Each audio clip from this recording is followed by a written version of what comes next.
Alors maintenant, on va voir la partie personnalisée. Très rapidement, dites-vous que tout ce qui concerne la page d'accueil, modification des menus, modification du carrousel, modification de la bannière, modification des produits phares qui se trouvent en page d'accueil et modification des pages qui se trouvent dans le pied de page, tout ça, ça se trouve dans personnaliser. Donc dans personnaliser, il y a deux types de philosophie. On a d'un côté les modules et d'un autre côté les blocs. Les blocs, on va les voir tout à l'heure. Les blocs, c'est uniquement pour le pied de page ou les pages. Enfin bref, on va rentrer dans le détail après. Le gestionnaire de modules, c'est là où il faudra aller pour configurer la plupart des choses. Euh, donc quand on est dans le gestionnaire de modules, l'élément qu'on veut modifier, on va taper son nom ici. Si ça ne marche pas en recherchant le nom, on défile et on va chercher le module dans la liste qui est proposée ici. Attention, il y a un piège. Tous les modules ne sont pas présentés, c'est juste un résumé. Il faut cliquer sur plus de détails pour avoir l'ensemble des modules configurables. Et là, vous en avez plein. Alors par exemple, si à un moment on vous demande de modifier le menu qui se trouve en en-tête, le menu en en-tête, pour rappel, c'est celui-ci. Je vais dans le site en tant que visiteur. En tant que visiteur, j'ai ici un menu qui apparaît en haut. Pour le modifier ce menu, il va falloir aller dans le gestionnaire de modules et on va chercher le module menu. Une fois qu'on a trouvé le module menu, on va cliquer sur configurer et on va pouvoir modifier notre menu en retirant ou en ajoutant des éléments. À droite, c'est les éléments disponibles, à gauche, c'est les éléments qui vont apparaître au menu. Dans le gestionnaire de modules, on retrouvera aussi le carrousel. Le carrousel, c'est des images qui défilent. C'est un diaporama d'images qui vont défiler. Carrousel. On retrouvera aussi la bannière. Alors j'ai peut-être mal écrit carrousel. Au pire, si on ne sait pas la bonne orthographe, on cherche design et navigation. Et dans design et navigation, on clique d'abord sur plus de détails et ensuite on va trouver l'élément qu'on cherche. Carrousel, il est là. On va pouvoir cliquer sur le petit bouton qui se trouve au bout et on va cliquer sur configurer. Dans configurer, on va pouvoir choisir chacune des images qui composent notre carrousel, puisqu'un carrousel c'est en fait une bannière qui défile et qui contient plusieurs images. Et on peut faire en sorte aussi que nos images soient cliquables pour amener directement à une page qui nous intéresse. Par exemple, si on va faire une bannière promotion exceptionnelle sur Halloween en ce moment, cliquez là pour voir tous les articles, cliquez sur cette image pour voir tous les articles qui sont contenus dans la catégorie Halloween, et ben on va mettre ici le lien qui est de la catégorie Halloween pour que le visiteur, quand il clique sur la bannière, il puisse consulter, arriver directement sur la catégorie, sur la liste des produits Halloween. Pour copier un URL dans PrestaShop, attention, ne le copiez pas à partir du back-end, c'est-à-dire le tableau de bord, là où on se trouve en ce moment. C'est-à-dire si vous copiez tout simplement l'URL qui se trouve là-dedans, vous avez un petit quelque chose qui va foutre la merde, c'est admin 123. Ça veut dire que vous redirigez votre visiteur vers le tableau de bord. Le tableau de bord, il n'y a que l'administrateur qui a le droit d'y aller. Donc pour faire un lien correctement configuré, il faut aller d'abord dans la boutique visiteur, chercher la catégorie, par exemple, je sais pas moi, déguisement ou déguisement d'Halloween. Une fois qu'on est dans la catégorie déguisement d'Halloween, on prend notre lien, on le copie, alors je suis pas dans le bloc intérieur, c'est pas grave, et on le colle là, depuis la page visiteur. Voilà. Euh, Qu'est-ce que j'ai cliqué? Bon voilà, après on peut modifier d'autres choses comme le balise métatype, métadescription, on ne reviendra pas là-dessus. Donc gestionnaire de modules, c'est lui qui comporte quasiment tous les autres aspects de votre boutique. Donc prenez l'habitude d'aller dans le gestionnaire de modules pour chercher quelque chose même si vous ne savez pas où ça se trouve. Exception faite des pages. Alors les pages se gèrent assez différemment. Les pages qu'on trouve en pied de page, qui se trouvent ici tout en bas, elles sont toutes rangées dans des familles de pages, on va dire en quelque sorte. Ça, c'est ce qu'on appelle des blocs dans PrestaShop. Notre société, votre compte, produits et nos promotions, ce sont des... Non, pardon. J'ai trois blocs ici, c'est produits, notre société, nos promotions. Votre compte et information ne sont pas des blocs, ce sont des modules. Et ça, on le retrouvera, votre compte et information, on le retrouvera dans le module manager. Je ne rentre pas dans les détails pour l'instant là-dessus. Mais voilà. On va revenir sur le concept des blocs. Pour l'instant, première étape, se créer une page. Alors je clique sur apparence, je cherche page, et dans page, je vais aller créer ma page. Donc on a déjà ici une liste de pages qui existent. On va cliquer sur ajouter une nouvelle page. Attention au bouton ajouter une nouvelle catégorie. C'est une famille de pages.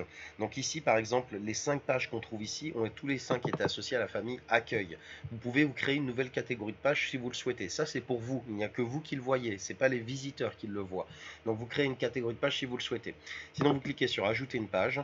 Quand vous avez cliqué sur ajouter une page, vous allez indiquer à quelle famille de pages il est associé. Donc là accueil puisqu'il n'en existe qu'une seule, le titre, le métatitre, la métadescription, l'URL simplifiée, etc., etc. Le contenu de la page, là, le cadre paraît petit, mais en fait, il n'est pas petit. Il va s'étendre au fur et à mesure que vous allez rajouter de l'information. Donc, considérez les pages comme des vraies pages comme WordPress. Il va falloir étoffer la présentation. N'oubliez pas les balises métatitres qui se trouvent ici.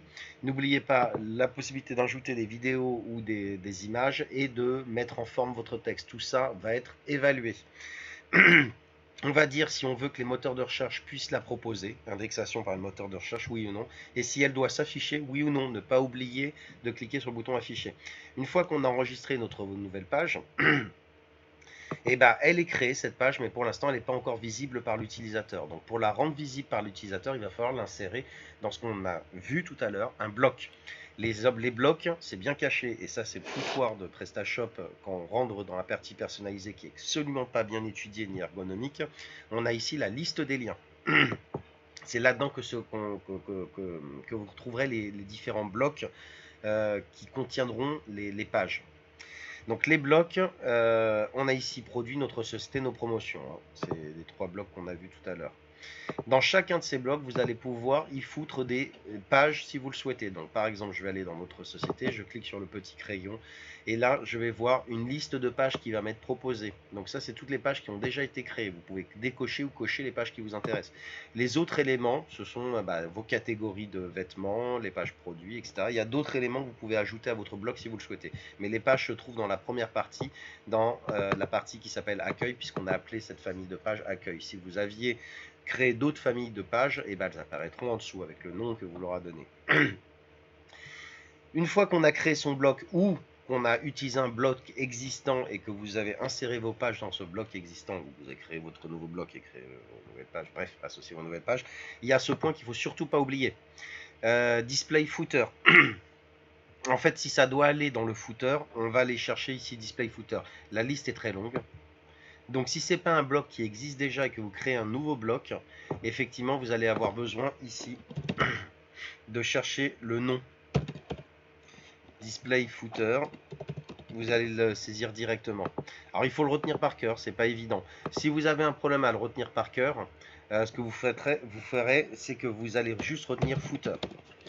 Vous retiendrez footer et là on va vous proposer une liste et vous prendrez display footer. Si vous prenez display footer after, ça ne sera pas le bon endroit. Si vous prenez display footer before, comme dit le nom, ça ne sera pas au bon endroit. On sera avant le footer. Le footer, c'est le pied de page. Si c'est par contre c'est l'inverse, vous vouliez mettre votre page en en-tête. L'en-tête en anglais c'est header. Donc là on va taper header et on a display header comme vous pouvez le voir. Si vous voulez le faire sur un autre point d'ancrage, home par exemple, display home. Voilà, vous pouvez insérer votre page à l'endroit que vous voulez. C'est ce qu'on appelle le point de, pas d'ancrage mais d'accroche. Donc c'est ici que vous allez décider sur quel endroit vous allez le mettre. Et si c'est pied de page, vous tapez footer et vous cliquez display footer. Et là, votre bloc, avec les pages que vous lui avez associées, va s'insérer à l'endroit que vous vouliez. Voilà pour les pages, voilà la liste des liens. Donc vous savez maintenant comment ajouter des pages, vous savez comment modifier les modules qui se trouvent en page d'accueil. Il y a un dernier menu piège qui est bien caché, c'est position. Position, de mon point de vue, on en a souvent parlé, devrait être dans le module manager, mais ils ne l'ont pas fait dans le module manager. C'est une autre option de gestion des modules. Donc vous avez module manager pour gérer la configuration de vos modules et vous avez position pour modifier la position de vos modules. Donc la position de module, c'est quoi? C'est ça. Je vais aller sur ma page d'accueil. J'ai ici ma page d'accueil qui est constituée de plein de modules. Donc MyStore c'est un module, Contactez-nous c'est un module. Ici on a le module menu, le module recherche, le module connexion, etc. etc. Merde, je vais cliquer dessus. On a aussi le module bannière, le module carrousel et le module texte personnalisé. Ok. Je voudrais que ma bannière qui est ici, elle est trop basse, elle n'est pas assez visible par les clients. Je voudrais la remonter en première position. Ça, c'est quand même la base, le b.a-ba, de mettre en évidence de l'information. Pour remonter ce module qui se trouve ici, pour le remonter tout en haut, On va aller donc dans le menu position ici. Et dans position, on va aller chercher le module dont on souhaite modifier la position. Donc il y a plein de modules. Le plus simple, c'est donc de taper le point d'accroche qui nous intéresse. Là, on parlait de l'accueil, donc c'est homme. Là, on a tous les points, les modules qui ont été insérés dans le point d'accroche homme, accueil. Donc, c'est ici qu'on va pouvoir modifier leur position. On a dit que la bannière, je voulais la remonter en première position. Ou disons que c'est le carrousel que je veux remonter en première position. Et bien, je le déplace comme ça. Et là, il part en première position. Maintenant, je retourne ici, je rafraîchis ma page. Et on a le carrousel qui apparaît en première position.